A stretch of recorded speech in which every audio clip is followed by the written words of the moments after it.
Friends ನೋಡಿ, ನಾನು ಒಂದು 4 ಸ್ಪೂನು ಎಣ್ಣೆ ಹಾಕಿ ಸಾಸಿವೆ ಸಿಡಿಸ್ಕೊಂಡು ಅದಕ್ಕೆ ನಾನು ಈಗ ಕರಿಬೇವು ಹಾಕಿ ಹಸಿಮೆಣಸಿನ್ಕಾಯಿ ಹಾಕಿದ್ದೀನಿ.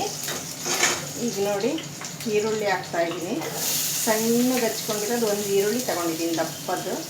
ಏನು ಮಾಡ್ತಿದ್ದೀನಿ ಅಂದರೆ, ನಾನು ಬದನೆಕಾಯಿ ಎಣ್ಣೆಗಾಯಿ ಮಾಡ್ತೀವಲ್ಲ ಫ್ರೆಂಡ್ಸ್, ಅದೇ ಥರ ಬದನೆಕಾಯಿ ಹೋಳು ಯಾವ ಥರ ನೋಡಿ ಈ ಥರ ಬದನೆಕಾಯಿ ಹೆಚ್ಕೊಂಡಿದ್ದೀನಿ.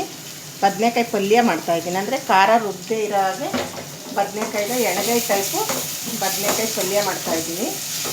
ಅದನ್ನು ಹೇಗೆ ಮಾಡೋದು ಅಂತ ತೋರಿಸ್ತೀನಿ ನೋಡಿ. ನಾನು ಖಾರ ರುಬ್ಕೊಳ್ಳೋ ಅವಶ್ಯಕತೆ ಇಲ್ಲ ಫ್ರೆಂಡ್ಸ್. ಇದು ತುಂಬ ಚೆನ್ನಾಗಾಗುತ್ತೆ, ತುಂಬ ಟೇಸ್ಟಿಯಾಗುತ್ತೆ. ಒಂದು ಸಲ ನಿಮ್ಮ ಮನೆಗೆ ನೀವು ಮಾಡ್ಕೊಂಡಿದ್ದೀರಾ ಈ ಪಲ್ಯನ ಅಂದರೆ ಚಪಾತಿಗೆ, ಪೂರಿಗೆ, ರೊಟ್ಟಿಗೆ ಸ್ವಲ್ಪ ತಿಳಿ ಮಾಡಿಕೊಂಡ್ರೆ ಮುದ್ದೆಗೂ ಸೂಪರಾಗಿರುತ್ತೆ. ಒಂದು ಸಲ ಮಾಡ್ಕೊಂಡು ತಿಂದರೆ ನೀವು ಮತ್ತೆ ಮತ್ತೆ ತಿನ್ನಬೇಕು ಅನಿಸುತ್ತೆ, ಅಷ್ಟು ಟೇಸ್ಟಿಯಾಗಿರುತ್ತೆ ಪಲ್ಯ. ಈಗ ನೋಡಿ ಇಷ್ಟು ಬಾಡಿದೆ, ಅರ್ಧ ಬಾಡಿದೆ ಈರುಳ್ಳಿ. ನಾನು ಇದಕ್ಕೆ ಟೊಮೊಟೊ ಆ್ಯಡ್ ಮಾಡ್ತಾಯಿದ್ದೀನಿ. ಟೊಮೊಟೊನ ಮೀಡಿಯಮ್ ಸೈಜು, ತೀರಾ ಚಿಕ್ಕದು ಅಲ್ಲ ತೀರಾ ದೊಡ್ಡದು ಅಲ್ಲ, ಅದನ್ನು 2 ಟೊಮೊಟೊ ತಗೊಂಡಿದ್ದೀನಿ ನಾನು. ಹಸಿರು ಮೆಣಸಿನ್ಕಾಯಿ ಆಪ್ಷನ್, ನಿಮಗೆ ಬೇಕು ಅಂದರೆ ಹಸಿರು ಮೆಣಸಿನ್ಕಾಯಿ ಆ್ಯಡ್ ಮಾಡ್ಬೋದು. ಇಲ್ಲ ನನಗೆ ಹಸಿರು ಮೆಣಸಿನ್ಕಾಯಿ ಬೇಡ ಅಂದರೆ ನೀವು ಖಾರದ ಪುಡಿನೇ ಹಾಕ್ಬೋದು. ನಾನು 2ರಿಂದ 3 ಹಸಿರು ಮೆಣಸಿನ್ಕಾಯಿ ತಗೊಂಡಿದ್ದೀನಿ. ಖಾರದ ಪುಡಿ ಆ್ಯಡ್ ಮಾಡ್ತೀನಿ ನಾನು. ಸ್ವಲ್ಪ ಪೆಪ್ಪರ್ ಪೌಡ್ರ್ ಹಾಕ್ತೀನಿ, ಸ್ವಲ್ಪ ಖಾರದ ಪುಡಿನೂ ಹಾಕ್ತೀನಿ ಫ್ರೆಂಡ್ಸ್ ನಾನು.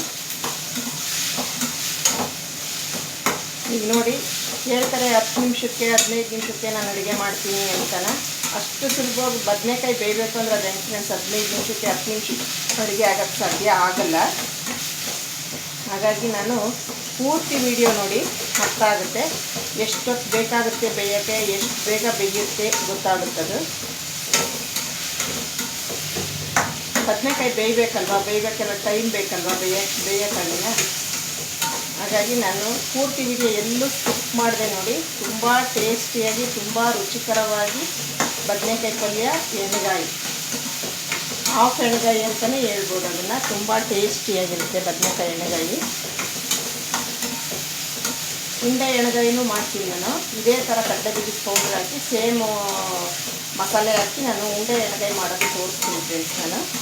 ಇದು ಹೋಳು ಬದನೆಕಾಯಿ ಪಲ್ಯ ತುಂಬ ಟೇಸ್ಟಿಯಾಗಿರುತ್ತೆ, ತುಂಬ ರುಚಿಕರವಾಗಿರುತ್ತೆ. ಈಗ ನಾನು ಉಪ್ಪು ಹಾಕ್ತಾಯಿದ್ದೀನಿ ನೋಡಿ.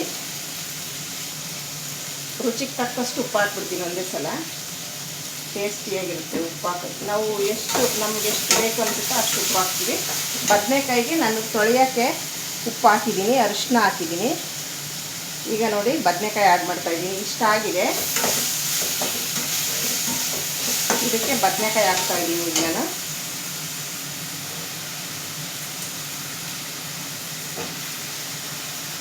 ನಾನಿಲ್ಲಿ ಅರ್ಧ kg ಬದನೆಕಾಯಿ ತಗೊಂಡಿದ್ದೀನಿ ಫ್ರೆಂಡ್ಸ್ ನಾನು.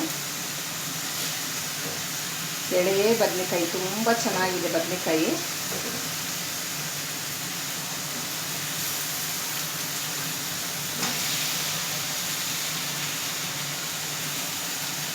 ಇದಕ್ಕೆ ಜಾಸ್ತಿ ಮಸಾಲೆ ಬೇಕಾಗಲ್ಲ, ರುಬ್ಬು ಹಾಕಬೇಕು ಅನ್ನೋಂಗಿಲ್ಲ. ಕಡಲೆ ಬೀಜದ ಪುಡಿ ಇತ್ತು ಅಂದರೆ 5 ನಿಮಿಷಕ್ಕೆ ಆಗಲ್ಲ, ನಾವು ಹೇಳ್ತೀವಿ ಅಷ್ಟೇ 5 ನಿಮಿಷಕ್ಕೆ ಆಗುತ್ತೆ ಅಂತ. 5 ನಿಮಿಷಕ್ಕೆ ಯಾವ ಅಡುಗೆನೂ ಆಗಲ್ಲ ಫ್ರೆಂಡ್ಸ್. ಕಾಫಿ ಟೀನೇ ಆಗಲ್ಲ 5 ನಿಮಿಷಕ್ಕೆ, ಅಂಥದ್ರಲ್ಲಿ ಅಡುಗೆ ಆಗುತ್ತಾ? ಆಗಲ್ಲ. ಈಗ ಇದಕ್ಕೆ ನಾನು ಅರಿಶಿನ ಆ್ಯಡ್ ಮಾಡ್ತೀನಿ. ಬದನೆಕಾಯಿ ಹಾಕಿದ ಮೇಲೆ ಅರಿಶಿನ ಹಾಕ್ತಾಯಿದ್ದೀನಿ ನಾನು, ಮಸಾಲೆಗೆ ಹಾಕಿಲ್ಲ ಅರಿಶಿನ.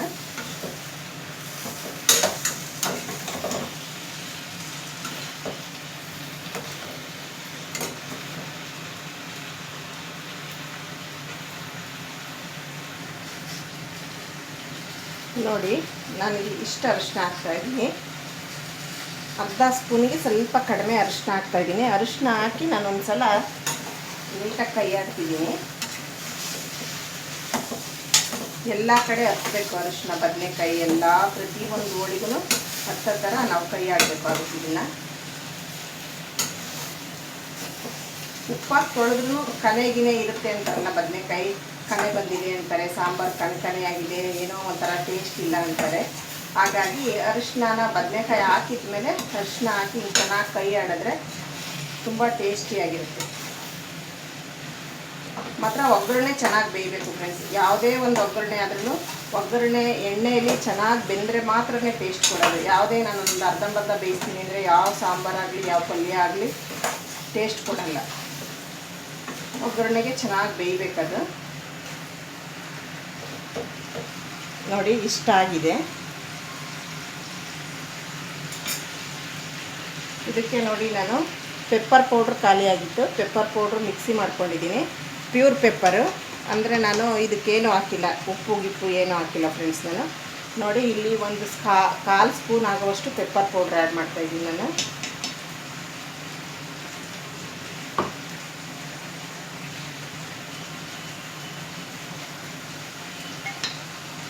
ಚಿಲ್ಲಿ ಪೌಡ್ರು ನಮಗೆ ಖಾರಕ್ಕೆ ತಕ್ಕಷ್ಟು ಚಿಲ್ಲಿ ಪೌಡ್ರ್ ಹಾಕ್ತಾಯಿದ್ದೀನಿ. ನಾನೊಂದು ಸ್ಪೂನ್ ಹಾಕ್ತಾಯಿದ್ದೀನಿ ಚಿಲ್ಲಿ ಪೌಡ್ರು. ಇದು ಈ ಥರ ಫ್ಯಾಟ್ ಇದೆ ಸ್ಪೂನು, ಹಾಗಾಗಿ ತಗ್ಗಿಲ್ಲ ಸ್ಪೂನಲ್ಲಿ. ನಾನು ಇನ್ನೂ ಒಂದು ಸ್ಪೂನ್ ಹಾಕ್ಕೊಳ್ತಾ ಇದ್ದೀನಿ.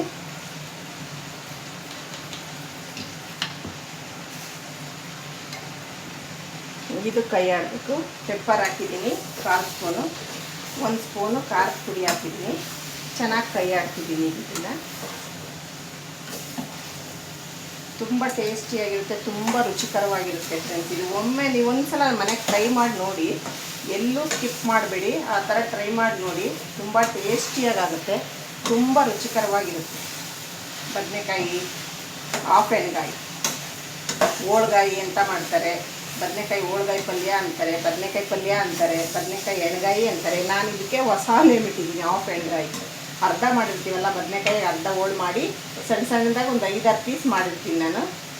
ನೋಡಿ ಇಷ್ಟು ತೆಳ್ಳಗಿರುತ್ತೆ ಬದನೆಕಾಯಿ ಪೀಸು. ನೋಡಿರಿ ಕಾಣಿಸ್ತಿದ್ಯಾ ನೋಡಿರಿ ಎಷ್ಟು ತೆಳ್ಳಗಿದೆ ಪೀಸು, ಬಿಸಿ ಇದೆ. ಉಪ್ಪು ಖಾರ ಎಲ್ಲ ಹಾಕಿದ್ದೀನಿ ನಾನೀಗ. ಇದಕ್ಕೆ ಚೆನ್ನಾಗಿ ಕೈ ಆಡ್ತಾ ಇದ್ದೀನಿ. ನೋಡಿ ಬಿಡದೆ ಕೈ ಆಡಬೇಕು, ಇಲ್ಲಾಂದರೆ ತಳ ಹತ್ತಿಬಿಡುತ್ತೆ. ತಳ ಹತ್ತಿದ್ರೆ ಸಾಂಬಾರಾಗಲಿ ಪಲ್ಯ ಆಗಲಿ ಟೇಸ್ಟ್ ಕೊಡಲ್ಲ. ಯಾವುದೇ ಒಂದು ಅಡುಗೆನೂ ಟೇಸ್ಟ್ ಕೊಡಲ್ಲ, ಎಲ್ರಿಗೂ ಗೊತ್ತಿರೋದೇ ಇದು.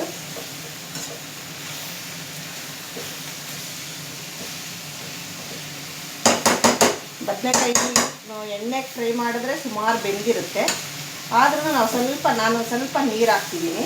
ನೀರು ಹಾಕಿದ್ರೇ ಟೇಸ್ಟ್ ಕೊಡೋದು, ಅಂದರೆ ಬೇಯೋದು, ಚೆನ್ನಾಗಿ ಬೇಯೋದು. ಒಳಗಡೆ ಎಲ್ಲ ಇದೇನಿದೆಯಲ್ವ ಇದೆಲ್ಲ ಬೇಯುತ್ತೆ, ಮೆತ್ತಗೆ ಬೇಯುತ್ತೆ.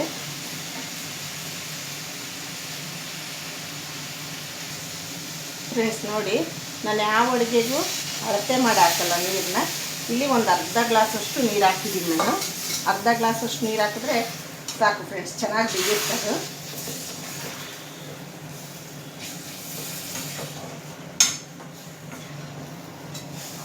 ಇಷ್ಟು ನೀರು ಹಾಕಿದ್ರೆ ಸಾಕು.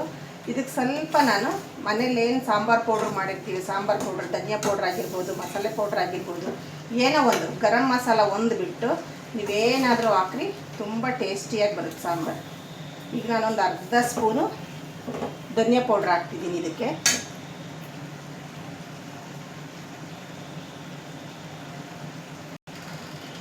ನೋಡಿ ನಾನು ಇಲ್ಲಿಷ್ಟು ಧನಿಯಾ ಪೌಡ್ರು ನೋಡಿರಿ ಇಷ್ಟು ಹಾಕ್ತಾಯಿದ್ದೀನಿ. 1 ಟೀ ಸ್ಪೂನಲ್ಲಿ ಒಂದು ಸುಮಾರು ಸ್ಪೂನ್ ಹಾಕ್ತಿದ್ದೀನಿ ಅಷ್ಟೇ, ತುಂಬ ಸ್ಪೂನ್ ಹಾಕ್ತಿಲ್ಲ. ಕುದೀತಾ ಇರುವಾಗ ಹಾಕಬೇಕು, ಅದ್ರ ಫ್ಲೇವರ್ ಚೆನ್ನಾಗಿ ಬರುತ್ತೆ.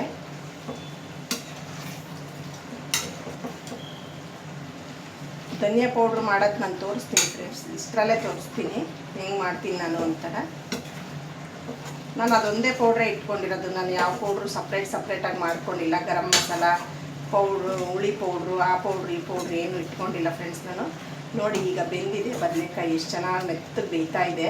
ಇನ್ನೊಂದು ಸ್ವಲ್ಪ ಬೇಯಬೇಕು, ನಮಗೆ ಸ್ವಲ್ಪ ಮೆತ್ತಗೆ ಇರಬೇಕು. ತೀರಾ ಗಟ್ಟಿ ಇದ್ರೂ ತಿನ್ನೋಕ್ಕೆ ಒಂಥರ ಗಸಸ್ ಅನಿಸುತ್ತೆ. ಇನ್ನೊಂದು ಸ್ವಲ್ಪ ಬೇಯಬೇಕು. ನಮಗಿನ್ನೂ ತೆಳ್ಳಗೆ ಬೇಕು ಅನ್ನೋರು ಇನ್ನೊಂದು ಸ್ವಲ್ಪ ನೀರೂ ಹಾಕೋಬೋದು, ತೊಂದರೆ ಏನಿಲ್ಲ. ಈಗ ಬೇಯ್ತಾ ಇದೆ ನೋಡಿ, ಇನ್ನೂ ಚೆನ್ನಾಗಿ ಬೇಯಬೇಕಿದು. ಇನ್ನೊಂದು ಸ್ವಲ್ಪ ಬೇಯಬೇಕು ಚೆನ್ನಾಗಂದರೆ, ಇನ್ನೊಂದು ಸ್ವಲ್ಪ ಬೇಯಬೇಕು. ಈಗ ಒಂದು 60% ಬೆಂದಿದೆ, ಇನ್ನೂ ಒಂದು 30% ಬೇಯಿಸ್ತೀನಿ. ಅದಾದಮೇಲೆ ಒಂದು 10% ಬಾಯಿ ಮುಚ್ಚಿಬಿಡ್ತೀವಲ್ವ, ಹಂಗೆ ಅಳ್ಕೊಂಡ್ಬಿಡ್ತಾರೆ, ಮೆತ್ತಗಾಗುತ್ತೆ. ಉರಿ ಕಡಿಮೆ ಮಾಡಿ ಬೇಯಿಸ್ತಾ ಇದ್ದೀನಿ ನೋಡಿ. ಈಗ ನಾನು ಸಣ್ಣ ಉರಿಲಿ ಬೇಯಿಸ್ತೀನಿ.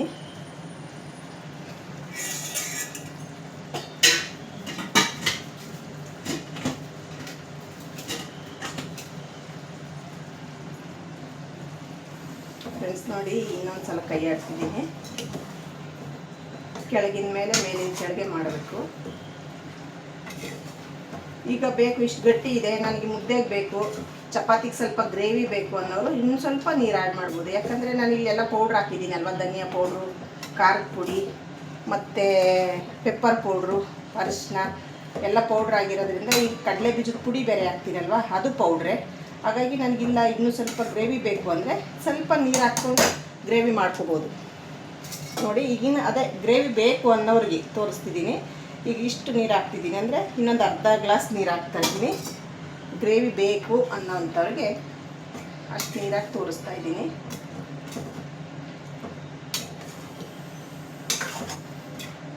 ಸಣ್ಣ ಉರಿಲೇ ಇದೆ ನೋಡಿ, ಸಿಮ್ಮಲ್ಲೇ ಇದೆ.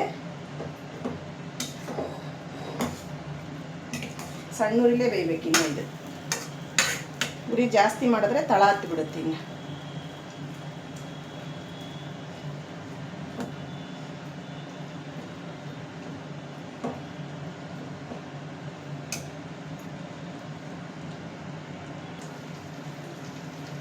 ಈಗ ನೋಡಿ ಕುದೀತಾ ಇದೆ, ಇದು ಚೆನ್ನಾಗಿ ಕುದಿ ಬರ್ತಾ ಇದೆ. ಈಗ ಕಡಲೆ ಬೀಜದ ಪೌಡ್ರ್ ಸೇರಿಸೋ ಟೈಮ್ ಬಂದಿದೆ. ಕಡಲೆ ಬೀಜದ ಪೌಡ್ರ್ ಸೇರಿಸ್ತಾ ಇದ್ದೀನಿ. ಕಡಲೆ ಬೀಜದ ಪೌಡ್ರ್ ಅಷ್ಟೇ, ನಿಮ್ಗೆ ಎಷ್ಟು ಬೇಕೋ ಅಷ್ಟು. 1 ಸ್ಪೂನ್ ಬೇಕು ಅಂದರೆ 1 ಸ್ಪೂನು, 2 ಸ್ಪೂನ್ ಬೇಕು ಅಂದರೆ 2 ಸ್ಪೂನು, ನಿಮ್ಗೆ ಎಷ್ಟು ಬೇಕು ಅನ್ಸುತ್ತೆ ಅಷ್ಟು ಆ್ಯಡ್ ಮಾಡಿರಿ. ಇಷ್ಟೇ ಅಷ್ಟೇ ಅಂತ ಅದಕ್ಕೇನು ಲಿಮಿಟ್ ಇಲ್ಲ. ಈಗ ನಾವು ತೆಂಗಿನಕಾಯಿ ಎಷ್ಟು ಅರಿತೀವಲ್ವ, ನಮ್ಗೆ ಇಷ್ಟೇ ಸಾಕು, ಮಸಾಲೆ ಜಾಸ್ತಿ ಆಗುತ್ತೆ, ನಾವು ಇಷ್ಟೇ ಮಾಡೋದು ಇಷ್ಟೇ ಅರಿಯೋದು ಅಂತ ಅರಿತೀವಲ್ವ, ಹಾಗೆ ಕಡಲೆ ಬೀಜದ ಪುಡಿನೂ ಅಷ್ಟೇ.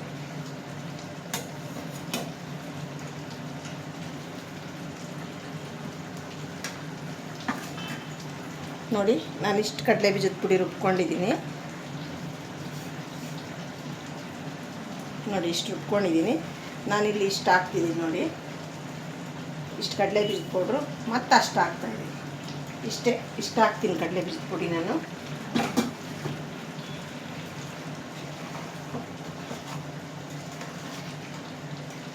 ಮಸಾಲೆ ಐಟಮಲ್ಲಿ ಎಲ್ಲನೂ ಸ್ವಲ್ಪ ಕಡಿಮೆ ಹಾಕ್ಕೊಂಡು ರುಚಿಕರವಾಗಿ ಮಾಡ್ಬೋದು. ಉಪ್ಪು ಖಾರ ಕರೆಕ್ಟಾಗಿದ್ದು ಮಸಾಲೆ ಐಟಮ್ನೆಲ್ಲ ಕಡಿಮೆ ಹಾಕಿದ್ರೆ ತುಂಬ ಟೇಸ್ಟಿಯಾಗಿ ಬರುತ್ತೆ ಫ್ರೆಂಡ್ಸ್. ಸಾಂಬಾರಾಗಿರಲಿ, ಪಲ್ಯ ಆಗಿರಲಿ, ನೀವೇನು ಒಂದು ತಿಳಿ ಸಾರು ಮಾಡಿರಿ, ತುಂಬ ಟೇಸ್ಟಿಯಾಗಿರುತ್ತೆ. ಉಪ್ಪು ಖಾರ ಎಣ್ಣೆ ಕಡಿಮೆ ಮಾಡಿರಿ, ಆರೋಗ್ಯಕ್ಕೂ ಒಳ್ಳೆಯದು, ಟೇಸ್ಟು ಇರುತ್ತೆ ಅಡುಗೆಲಿ. ನೋಡಿರಿ ಗ್ರೇವಿ ಇಷ್ಟು ಗ್ರೇವಿ ಇದೆ, ಅದರಲ್ಲೇ ಮುದ್ದೆನೂ ತಿನ್ಬೋದು ನಾವು.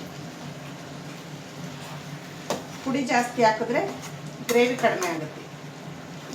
ಪುಡಿ ಜಾಸ್ತಿ ಹಾಕಿದ್ರೆ ಗ್ರೇವಿ ಕಡಿಮೆ ಆಗುತ್ತೆ ಅನ್ನೋಂಗೆ ಏನಿಲ್ಲ ಫ್ರೆಂಡ್ಸ್. ಅದು ನಿಮಗೆ ಇಷ್ಟ ಆದರೆ ಇನ್ನೊಂದು ಸ್ವಲ್ಪ ಪುಡಿನೂ ಆ್ಯಡ್ ಮಾಡ್ಬೋದು. ನನಗೆ ಇಷ್ಟು ಸಾಕು ಅಂದರೆ ನಾನೀಗ ನನ್ನ ಅಳತೆಗೆ 2 ಸ್ಪೂನ್ ಪೌಡ್ರ್ ಹಾಕಿದ್ದೀನಿ, ಕಡಲೆ ಬೀಜದ ಪೌಡ್ರನ್ನ. ಚಪಾತಿಗನ ತಿನ್ನಿರಿ, ರೊಟ್ಟಿಗನ ತಿನ್ನಿರಿ, ಪೂರಿಗೆ ತಿನ್ನಿರಿ, ಏನಕ್ಕೆ ತಿಂದರೂ ತುಂಬ ರುಚಿ ಕೊಡುತ್ತೆ. ಮುದ್ದೆಗಂತೂ ತುಂಬ ಟೇಸ್ಟಿಯಾಗಿರುತ್ತೆ. ಇದು ಗಟ್ಟಿ ಇರುತ್ತಲ್ವ, ತುಂಬ ಚೆನ್ನಾಗಿ ಬರುತ್ತೆ. ಇಷ್ಟ ಆಗಿದೆ. ಇಷ್ಟು ನಾನೀಗ ಆಫ್ ಮಾಡಿ ಬಾಯಿ ಮುಚ್ಚುತ್ತೀನಿ. 10 ಸೆಕೆಂಡ್ ಬಾಯಿ ಮುಚ್ಚುತ್ತೀನಿ ಫ್ರೆಂಡ್ಸ್. ನಾನು 10-20 ಸೆಕೆಂಡ್ ಬಾಯಿ ಮುಚ್ಚುತ್ತೀನಿ. ಅದು ಮೆತ್ತಗೆ ಬೆಂದಿರುತ್ತೆ. ಬಾಯಿ ಮುಚ್ಚಿದ್ರೆ ನೀಟಾಗಿ ಬೇಯುತ್ತೆ, ಅಂದರೆ ಒಳಗಡೆ ಹಂಗೆ ಅಳ್ಕೊಳ್ಳುತ್ತೆ.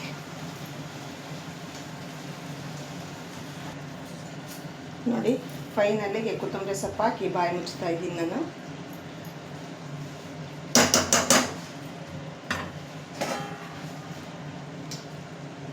ಬಾಯಿ ಮುಚ್ಚಿ ಸ್ಟವ್ ಆಫ್ ಮಾಡ್ತೀನಿ ಫ್ರೆಂಡ್ಸ್. ನಾನು ಸ್ಟವ್ ಆಫ್ ಮಾಡಿದ್ರೆ ಹಾಗೆ ಮೆತ್ತಗಾಗುತ್ತೆ. ಒಂದು 20 ಸೆಕೆಂಡ್ ಸ್ಟವ್ ಆಫ್ ಮಾಡಿ 20 ಸೆಕೆಂಡಿಗೆ ನಾನು ತೆಗಿತೀನಿ. ಕ್ಯಾಪ್ ತೆಗೆದು ತೋರಿಸ್ತೀನಿ ಹೆಂಗೆ ಎಷ್ಟು ಮೆತ್ತಗೆ ಬೆಂದಿದೆ ಅಂತನ. ತುಂಬ ಟೇಸ್ಟಿಯಾಗುತ್ತೆ ನೋಡಿರಿ. ಎಲ್ಲೂ ಸ್ಕಿಪ್ ಮಾಡಿದೆ ನೋಡಿ. 15 ನಿಮಿಷ 16-17 ನಿಮಿಷ ಟೈಮ್ ಹಿಡಿಯುತ್ತೆ ಇಷ್ಟು ಸಾಂಬಾರು, ಇಷ್ಟು ಪಲ್ಯ ಮಾಡೋದಕ್ಕೆ. ಅದು ಹೆಂಗೆ 5-10 ನಿಮಿಷದಲ್ಲಾಗುತ್ತೆ ಫ್ರೆಂಡ್ಸ್. ಅಲ್ಲೂರ ಅದು ಬೇಯಬೇಕು, ರುಚಿಯಾಗಿರಬೇಕು. ನಾವು ಒಗ್ಗರಣೆ ಎಣ್ಣೆಲಿ ಚೆನ್ನಾಗಿ ಬಾಡಿಸ್ಬೇಕು. ಹಂಗಿದ್ದಾಗ ನಾವು ಹೇಳೋದು ತುಂಬ ಈಸಿ ಆಗುತ್ತೆ. 5 ನಿಮಿಷಕ್ಕಾಗುತ್ತೆ, 2 ಸೆಕೆಂಡ್ಗಾಗುತ್ತೆ ಅಂತನ. ಅಷ್ಟು ಬೇಗ ಆಗಲ್ಲ ಅದು. ನೋಡಿ ಈಗ ಚೆನ್ನಾಗಿ ಅದು ಬೆಂದಿದೆ, ಅಳ್ಕೊಂಡಿದೆ ಅಂದ್ಕೊಂಡಿದ್ದೀನಿ ನಾನು. ಈಗ ಬಾಯಿ ತೆಗಿತಿದ್ದೀನಿ. ಬಾಯಿ ತೆಗಿತೀನಿ ನೋಡಿ. ಬಿಸಿಯಾಗಿದೆ, ತಟ್ಟೆನೂ ಬಿಸಿ ಇದೆ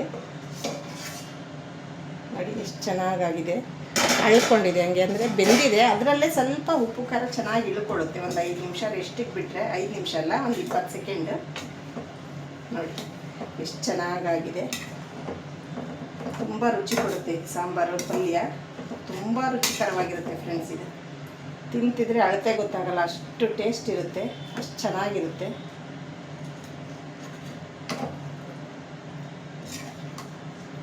ನೋಡಿ, 1 ಚಪಾತಿ ತಿನ್ನೋರು 3 ಚಪಾತಿ ತಿನ್ಬೇಕು, ಅಷ್ಟು ಟೇಸ್ಟ್ ಇರುತ್ತೆ ಇದು ಪಲ್ಯ.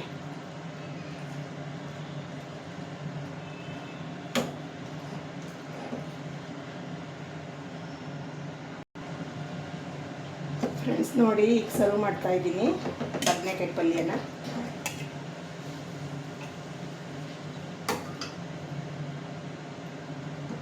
ಹೋಳು ಹಂಗಂಗೆ ಬೆಂದಿದೆಯಲ್ವಾ ಚೆನ್ನಾಗಿ, ಹಂಗೆ ಬೀಳುತ್ತೆ ಫ್ರೆಂಡ್ಸ್.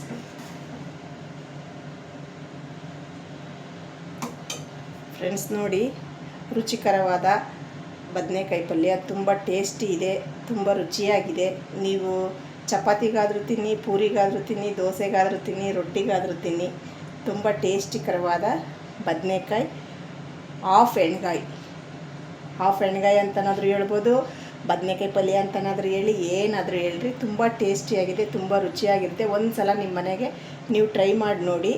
ಮರೀದೇನೆ ನನ್ನ ಚಾನಲ್ಗೆ UPN ದಿವೀಜ್ SN ದಿವೀಜ್ ಚಾನಲ್ಗೆ ಸಬ್ಸ್ಕ್ರೈಬ್ ಆಗಿ, ಲೈಕ್ ಮಾಡಿ, ಶೇರ್ ಮಾಡಿ, ಸಬ್ಸ್ಕ್ರೈಬ್ ಮಾಡಿ ಫ್ರೆಂಡ್ಸ್, ಮರಿಬೇಡಿ.